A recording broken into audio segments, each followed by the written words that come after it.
came from the Nile Valley. It's bittersweet, I smile sadly. Truth rarely seen like child's daddies.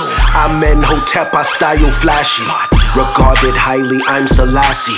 As time is passing, tribes are clashing. I know the ledge, I grow my dreads. My queen's two open legs have golden eggs, I'm hatched. 9 months had to hold my breath. Now I dream so heavy that I broke the bed. Provoke the feds that slaughter the sons. 12 get the 4-5 like a quarter to 1. The war has begun. Latin for sun, the soul and Melanites get more of the sun. We the fortunate ones. Got the God in the womb and the Lord in my come, and no more means love. Death is the source that I'm from. Everything that they do, we have already done. Self-taught, my ice a melt salt. Mine high price, I write and sell thought. I felt cloth, I cannot in cotton shopping. Aquaponic, chronic options. Badanaz and pot concoction. Earth a thought, her twat is rotten. Knowledge of my art forgotten. Watch the conscious sovereign doctrine. Not dishonest prophet goblins. Boxing out the box, I'm boxed in. Black magic, black yoni, black phallus. How they turn kings and queens to crack addicts. How they make us lose our sight like bad glasses. They know we invented original mathematics. Black magic, treat home like at Sabbath. I can hear beautiful music and bad static. I attract cash in bags like that's Magnus. Last Maverick, blast fast like Zab Jab. Black magic, black yoni. Peace, family. Welcome to another episode, Underground Railroad Productions. This is your host, Brother Rich, a.k.a. Black Magic, and I am out here with the Pillars on 25th, man. Welcome back, brothers. Peace, family. It's happening. Peace to you and yours. First and foremost, I want to give a shout out to all the brothers and sisters out there on Patreon supporting me, PayPal, and also I want to plug Brother Panic's event, November 19th. Make sure you there. It's getting closer. Don't miss that. It's an event of a lifetime. Listen, man, this football thing, man, it's like, wow. I remember years ago, Blue saying football is America's religion. And I'm sure a lot of people thought Blue was exaggerating or just making ish up with his jail knowledge or whatever they want to call it. But it seems as though nothing has managed to get the attention of everybody like football this year. Whether it's Trump making comments on football, whether it's Colin Kaepernick, the protests that's going on. Recently, what I want to talk to you about today is the Houston Texan owner, Robert McNair, made comments saying that he didn't want the inmates shouldn't. What he said, the inmates taking over the prison. You can't have the inmates. Can't have the inmates running the prison. It reminds me, and a lot of other people, almost of Donald Sterling. Yeah. About a year or two ago with the Clippers. Don Green said his comments were Don Sterling-ish. Don Sterling-ish. Yo, man, what are you expecting this Sunday? There's no way these players should play in your mind, I'm guessing, right? What would you say? What would we say in regards? Just in terms of responding to something like this. We seen what the Clippers did a couple of years ago. I mean, you know, once again, this is another challenge, right, to the players' pride, personal pride and team pride, their team spirit, facts, right? And as we explained on numerous occasions, these teams represent the spirit of the cities that they play for. So at a time like this in Houston, when the team has become a symbol of the city and the city has bonded together, right? Because they said that Houston, right? Because Houston was right after Charlottesville, so Houston was the town or the city or the tragedy or the event that showed unity amongst, you know what I'm saying, black the races. And white and all that. Okay, because Houston is very diverse, even though, yeah, it was the Band-Aid that healed, and they try to hold that up as a model. So, peace, God. Peace, brothers. All right. Peace, family. All right. All right. So for them to come, for the owner, quote unquote, to come at a time like this and make a statement, right, coinciding with another statement that was made by owner of a Texas team, Jerry Jones, right, who said that my inmates won't be bucking at all right, because I'm an efficient warden of this facility. So, translation, my field niggas, know their place. My house niggas will not be acting up You understand? On the field, right? Yeah, because we got this plantation in order, right? So now there's a challenge, okay? There's another challenge. There was a challenge initially issued by Trump. So now there's a direct challenge by a team owner, right, that's putting his players in a very precarious situation where they got to buck. They got to buck. They got to say something for their own personal pride and integrity, let alone the team pride and let alone the pride of their city. You know what I'm saying? I think that they would be ceremoniously booed off of the court, not figuratively speaking about that field. I'm saying in the court of public opinion. You know what I'm saying? In the court of Black Twitter, in the court of their hometowns, in the court of their own personal homes. You know what I'm saying? They stand to lose a lot of cool points because now this is about your integrity versus the bag. Which one is more important?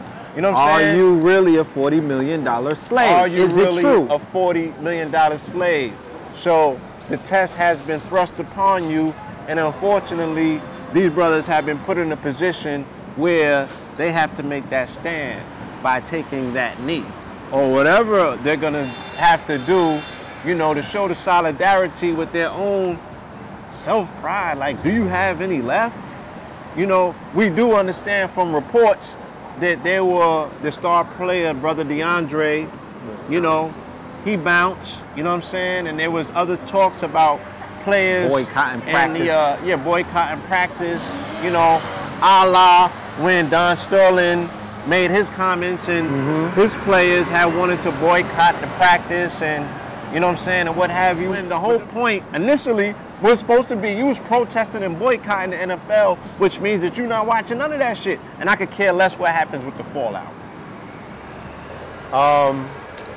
In my humble opinion, I feel like the agents, you know, have already spoken to the players. You know, you have overseers that are in charge of the niggas on the field, and they've already done damage control.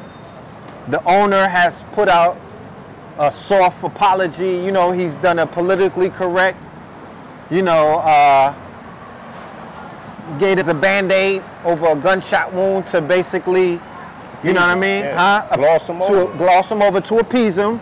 You know, he patted them on the head. You know, it's okay. Don't worry about it.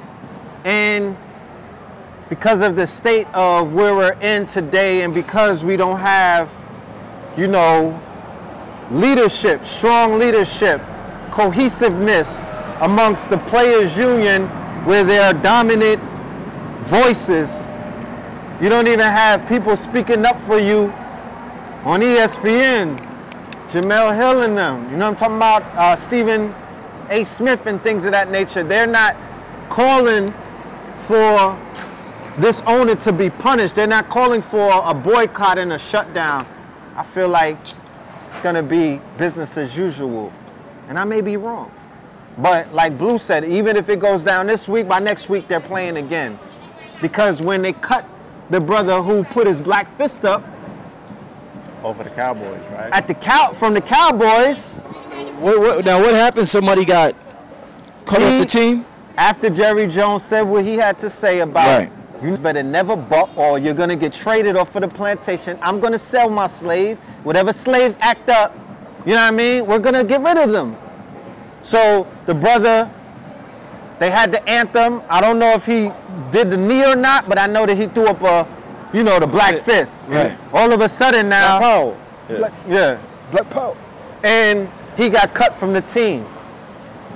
No NFL outcry, no, you know what I mean? Like LeBron wasn't tweeting. No, we like, gonna shut him down. None of that. No hashtag campaigns. You know, it was business as usual. He was basically the slave that got whipped in front of everybody. Or he was the one who got the buck that got traded off of got split from his family and got traded off of the plantation.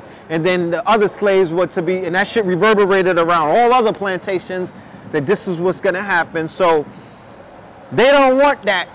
They're looking at Kaepernick. They're looking at dude. They're like, yo, if Cap is gonna be a legend in the future, well, great. But right now, he doesn't have a job. He's, you know what I mean? Like, they're coming up with all of these things because the way that they've set these players up. And when I mean set them up, I mean that a lot of them have nothing else to fall back on because they were set up to where they don't have an education. They don't have businesses that are running as of right now while they're in the NBA. They're waiting till they retire. Hopefully they get a position on Fox News or something as a commentator or something, or they'll go buy some wing stops. Yeah, they ain't get with Jay Morrison and buy back the block. They ain't buy back the block. They ain't enrolling Boyce Watkins Academy. You feel me? So they're not moguls. They black living moguls. check to check. Like, it's just that they bag is different. That check they just got a different bag, but the mentality, they're still living the mentality that the majority of our people are chasing the Kardashians or the Jones and not Jerry. So, you know, I think the example has already been set, and these dudes don't want to lose their jobs, so they're going to swallow their pride and they're going to run with that ball. Now, some very interesting things happened this week that speak directly to this narrative, okay? First and foremost, Kaepernick's supposed to take a meeting with the owners and the players. Because when you said that he was homeless, what we mean by that, family, is that he doesn't have a home team. Yes. You know what I'm saying? He doesn't have a home, and apparently he still wants to play. He's not dissuaded or disdained with football to the degree where he's like, I don't want to bump with y'all at all. He's still looking for a position. You know what I'm saying? They're saying, why didn't he get the position with the Packers when Rodgers got sat down or what have you? So, you know, the people that understand the sports and the people that understand the politics of the sports are saying, look, man, there's really no way that he can still be overlooked. The only way that he has continued to be overlooked is if he's being prejudiced upon, degree where, blackballed and things of that nature. So you had that. Then you had the situation, well, first of all, you got the private prisoners, right? The Private Prison Association, CCA and them, they're meeting at one of Trump's resorts, I think in Virginia, you know what I'm saying, to have their annual meeting. Now, how does that play? Because all of these people are part of the Billionaire Boys Club. You know, like I said, when we speak about these situations, we don't put into context what conversation is being had. You know what I mean? How these people all click with one another behind scenes and behind the doors. Not only are they main donors to Trump's organization, these are his homies. These are people that he fraternized with. These are people that are part of the Good Old Boys Club. And the Good Old Boys Club, they not a conglomeration of broke people. You know what I'm saying? They got resources at this particular point. They got Billies. They got Billies. They own industry. They own corporations and things of that owners. Nature. Yeah. We're tied into big cotton, big tobacco. Like all of these robber barons were linked. They were part of a global network, right? The bankers, they were big all business, part of the industrial age. They were all part of the industrial age. So the propaganda that was given to the common folks, whether there was some kind of contention amongst these people, whereas we know that they all sat at the table together, and it has progressed. Bloodlines, you know what I'm saying? Corporations, fraternal orders, and all of these people are all in bed with each other. And like Blue said, they're all getting together to discuss strategy. So this is not a blanket indictment, but it's just an observation. Then you had the story coming out of Virginia in the classroom, right? Rendon, Virginia, I believe, or something like that. You can Google it, all right? Where the young white classmates of the young black athletes were told to buck or break in these young buck break them. You know what I'm saying? So the video surfaced of the little young kids in class, right, saying that they're practicing locker room etiquette, and they're on top of the little black boys, humping on them, right, breaking them in, breaking them. You know what I'm saying? Now, how does that have anything to do with this relationship or what we're talking about? You know what I mean? I remember being incarcerated in Virginia, right? Nonetheless, in 1995, 96. And there was something very peculiar about these Negroes, right? Because they would be real rambunctious during the day, right? Real loud, real rambunctious. You know what I'm saying? Always acting like they was about it. But when they heard them keys, clinging on them keys, they straightened up. You know what I'm saying? And the CEOs came around and they were super subservient. And I was just observing these relationships that they had with these dudes. You know what I'm saying? And then they would press the gate and they would start conversating with the CEOs, having like an almost quasi friendship with them. And they always talk sports. You know what I'm saying? And then when the CEOs finished with them, they would pat them on the head and they would keep it moving. I had to sit back and say, well, what kind of relationship is this? Where does it stem from? You know what I mean? And through talking to the majority of these dudes, you find out that a lot of them played football as children.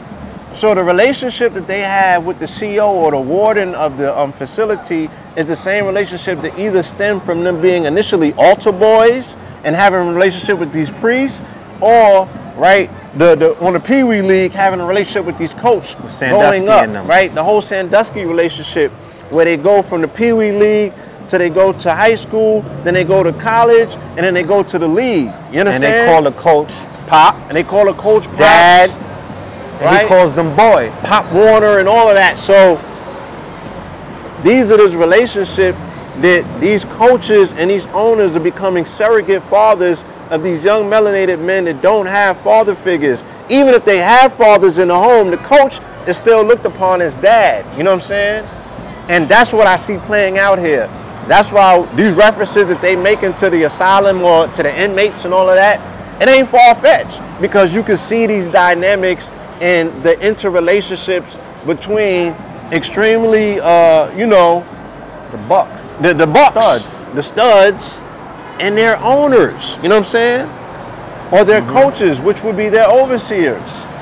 You understand? So that's what we're looking at in 2017.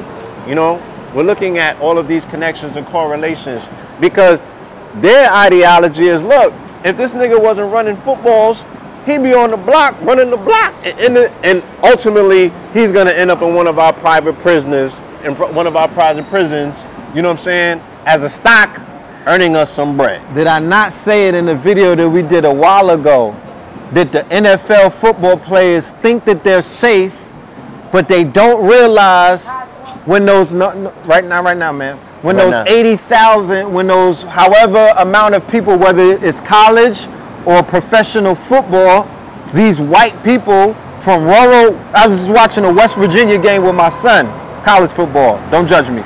And I'm looking at the makeup of the team. That's where like Randy Moss was coming out of West Virginia. I'm like, hold on, West Virginia is one of the most racist states. But here you have it, all black team, Oklahoma, all of these places. And I'm like, the same white people in the audience that are rooting for you and everything, if you did not hold if you took your helmet off and shaked your dreads out, and you were not holding a goddamn ball and you was running through their hood, it would be target practice on you. So my whole thing is, y'all be thinking y'all safe, but somebody lied to you, because now you see, fast forward to the protests, go and read their Twitter feeds. Go and ask any one of these Marshawn Lynch looking brothers what the white people are saying to them, both in private and in public, about how they see them. I want to touch on, excellent analysis. I want to kind of touch on what Blue talked about earlier with, the system of breaking the buck from a young age into, until the time they're in the NFL. I remember a lot of years ago, probably when I was like 19, something like that.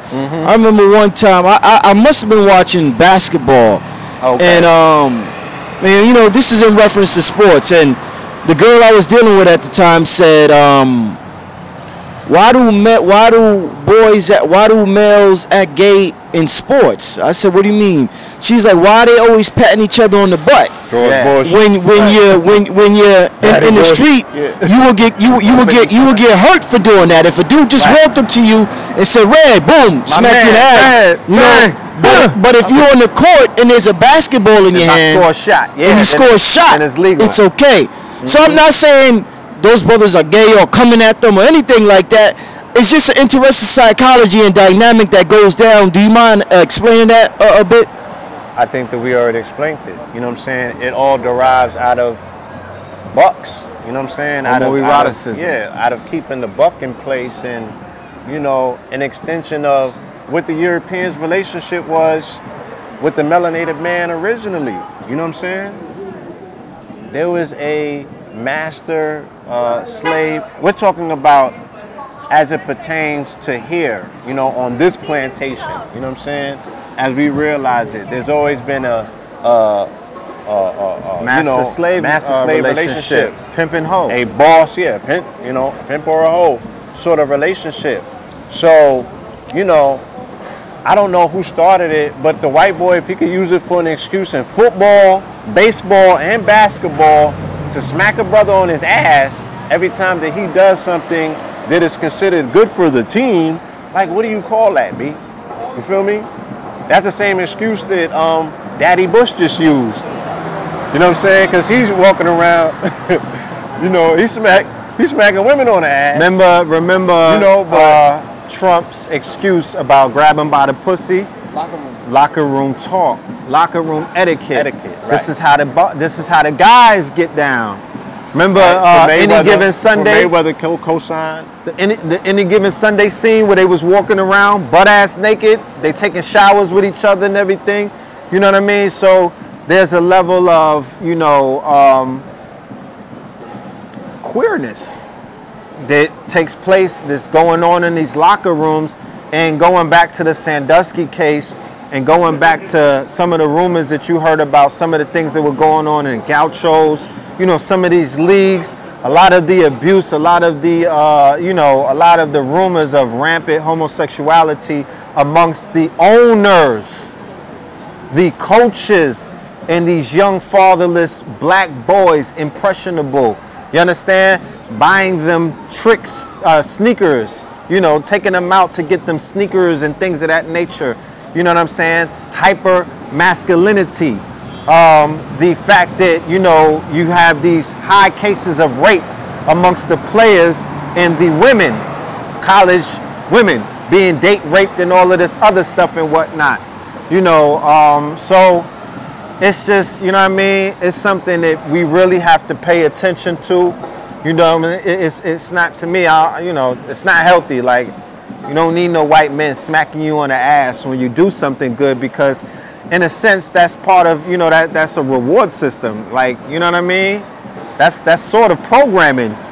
You know, niggas really, you know what I mean? Like, sooner or later, you dunk a ball and then you go next to the coach, you need that smack, because if you didn't get that tap, you know what I mean? Did you do good? Did you really do good, my nigga? You know what I'm saying? Like, that becomes part of the war. It's some Pavlov shit. He said it best. You a bitch. Nah. Well, yeah, I mean, like I said, excellent analysis. Just wanted to be a short segment. Could you leave your info for the people to get at you? Yeah, Patreon /Red Pillar. All right, themart125@gmail. Hit us up with any question, comments, or concern. But yeah, hit us up. You know what I mean? Show some love. Blue Pillar 44. All right, that's my IG. At Blue Pillar 44 or Blue Pillar 44@gmail. That's the Gmail. Paranormal.com. mypowerpieces.com. Soul Gold Biz. All that good stuff.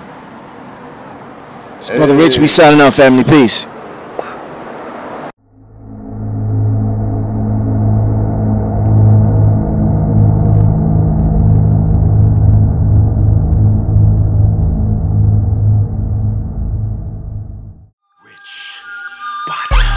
Came from the Nile Valley. It's bittersweet, I smile sadly. Truth rarely seen like child's daddies. Amen Hotep, I style flashy. Regarded highly, I'm Selassie. As time is passing, tribes are clashing. I know the ledge, I grow my dreads. My queen's two open legs have golden eggs, I'm hatched. 9 months had to hold my breath. Now I dream so heavy that I broke the bed. Provoke the feds that slaughter the sons. 12 get the 4-5 like a quarter to 1. The war has begun. Latin for sun, the soul and Melanites get more of the sun. We the fortunate one. Got the God in the womb and the Lord in my come, and no more means love. Death is the source that I'm from. Everything that they do, we have already done. Self-taught, my ice a melt salt. Mine high price, I write and sell thought. I felt cloth, I cannot in cotton shopping. Aquaponic, chronic options. Botanizing pot concoction. Earth a thought, her twat is rotten. Knowledge of my art forgotten. Watch the conscious sovereign doctrine. Not dishonest prophet goblins. Boxing out the box, I'm boxed in. Black magic, black yoni, black phallus. How they turn kings and queens to crack addicts. How they make us lose our sight like bad glasses. They know we invented original mathematics. Black magic, treat home like at Sabbath. I can hear beautiful music and bad static. I attract cash in bags like that's Magnus. Last maverick, blast fast like Zab Jab. Black magic, black yoni, black